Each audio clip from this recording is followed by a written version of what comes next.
Idol, sa mundo ngayon, matatanda na lang nanonood ng pelikula tsaka ng TV.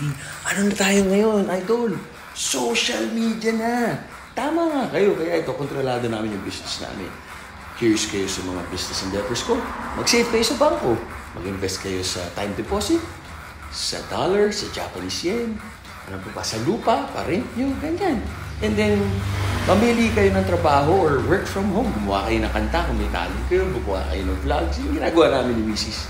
Diba? Know your value. Tanggapin nyo yung worth it. Pag hindi worth it, wag nyo tatanggapin.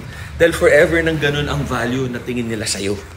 Trust me, pinagbigyan ko mga kaibigan ko, politiko, artista, staff, promote ko, ginawa ko calamity award, ginawa ko ng libre, pabor, charity.